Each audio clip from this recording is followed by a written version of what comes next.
Hi, Vikings! Welcome back to this week's broadcast. Molly, why do you have a hammer? Oh, I'm just reminiscing on the John Baylor ACT prep course. Oh, I remember taking that last year. It was so much fun. Let's check in on the students taking it this year.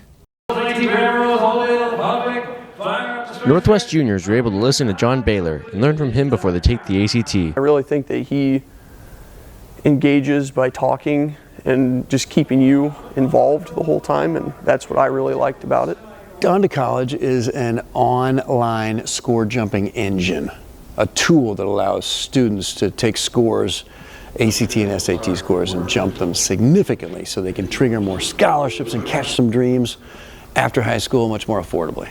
It reinforces the fabulous baseline high school content that your teachers have already given you, but also it gives you a lot of test taking skills so that you can translate that reinforced baseline knowledge into much higher scores. Students have the opportunity to take ACT Prep as a class to better their knowledge for the test. I've been teaching ACT Prep for 4 years. This is my 4th year. I started in 2019. What we follow is the John Baylor website. He has all the classes laid out. Well, I've been taking ACT prep for a semester now, and I think that's really helped me a lot. It could help a lot of other students. We do everything timed in my class, so it prepares them just to think about time and to make sure they're keeping that in the back of their mind, but making sure they're getting enough time to do all the questions. We start with reading passages at the beginning of the semester, and then we will go math, English, writing, and science.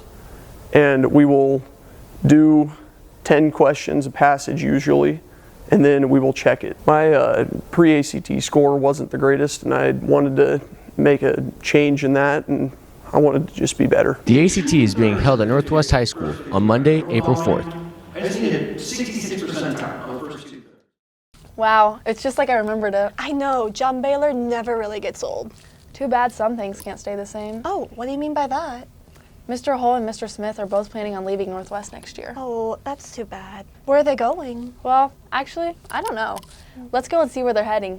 This year, 2 teachers are leaving to advance their careers as administrators. I'm going to go to Meridian Public School. I'll be the 712 principal, comprised of the towns of Dakin, Tobias, and Alexandria. I'm going to Nebraska Christian. It's an opportunity to go and serve others at a place where my son is also entering 1st grade and serve in a role where I can build into teachers, speak into their vision, and support them in whatever ways that I can, as well as all the other faculty and staff. So I've been in district for 11 years. I was 3 years at Cedar Hollow, and now I've been at Northwest High School for 8 years. This is my 4th year at Northwest. It's been a blessing to be here for those 4 years for sure. Since I've been here, I've taught sophomore English, American Lit, Lit 11, college prep English, have taught communications, and now teaching newspapers. I've taught freshman world history for all 4 years I've been here. I've also taught American history my 1st year. I currently teach sociology. Coached for 3 years. I was an assistant coach for the high school. All of those opportunities have just been incredible blessings. My favorite memory has just been, it's really been the coaching pieces. You know, I've coached golf for the entire time that I've been here. It's just being able to build relationships with kids that way. And I mean, van rides and conversations that we had and some of the things that we've been able to talk about and just getting to know kids in a way that you never would in the classroom. It was really awesome to have over 90 students in the library during an FCA breakfast Bible study. It's been awesome to see the support, whether it's at the softball state championships this past fall or at when I'm coaching at the state championships in Omaha at state wrestling.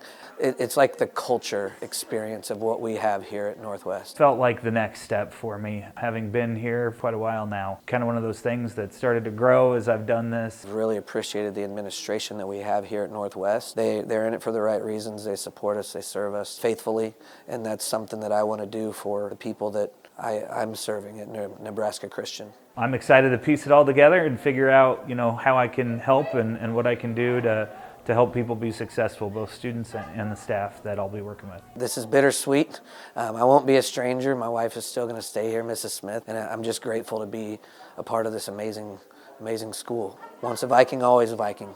Good luck to those 2 on their journeys elsewhere. Yeah, they'll both be missed. Speaking of people leaving, did you hear about the soccer team? Oh yeah, are you talking about how they're leaving their old field and playing on the new turf? Yeah, except I was thinking more about how STRIV will be able to stream their soccer games easier. Oh, yeah, I guess STRIV is going to have to do some new changes to their normal routine. Let's check in to see how STRIV is doing with the new soccer season.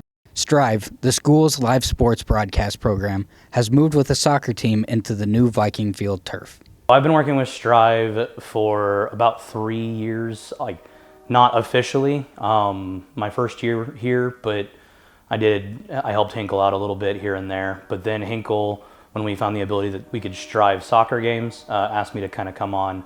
I've been working with STRIV for almost 10 years now, 5 here at Northwest and 5 at my previous school. I've been helping with STRIV for only 1 year because I'm freshman, so it's like the first time I've done it. The setup from last year, the biggest move is now we have the turf field that has the lines painted on it. So all of the games, all varsity games will be played on the turf field. So it'll be a lot easier to actually see the games. We won't have too many camera issues where we get a little bit out of range or there's a bunch of weather problems because everything will be kind of in the booth. And as the season progresses, we'll continue to add and change certain aspects to continue to bring fans that can't come to the games a quality show. I help the most in like working the cameras, mainly zoom or floor cameras, probably what I do the most. So I personally haven't done soccer, but in the past for other games, I pretty much just like make sure you're following the ball where it goes and just making sure you are set on the person. This year with the soccer team now playing on the turf, it's made our setup a lot easier for streaming. All of our stuff's in one location. We don't have to worry about the communication between our camera people as much. Before they were all the way onto the other field, we'd lose connection. Sometimes we had wind interference. Sometimes our walkie-talkies didn't work. So it was just a lot more difficult even to get things set up.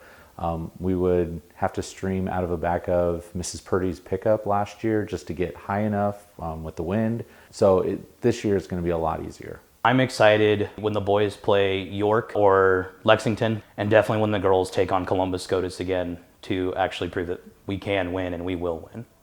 The STRIV team recorded their first soccer game in the new location on the 23rd of March. The next home game will be held on Tuesday, April 4th against Holdridge, with the time soon to be announced. Well, that was insightful. Glad to see they're kicking their way into action. Was that an intentional pun?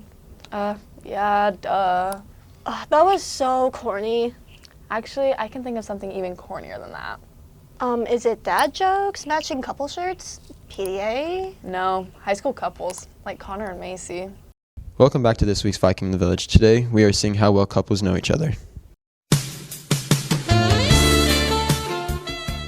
Oh, okay. Trevor, Brianna, Bree. Yeah, Bree. How old are they? Oh, Brianna's 7, and Trevor's like 15, 14. Yeah, 15, yeah. Liz actually does not have any siblings.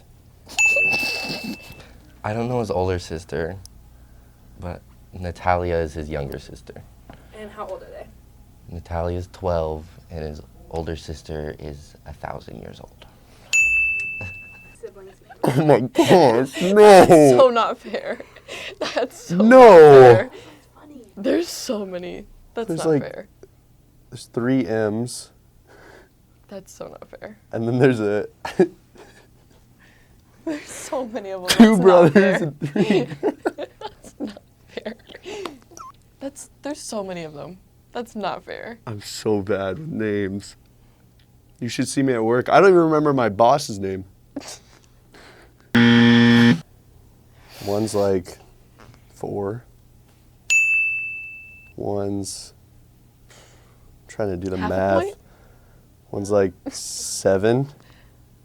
No. No.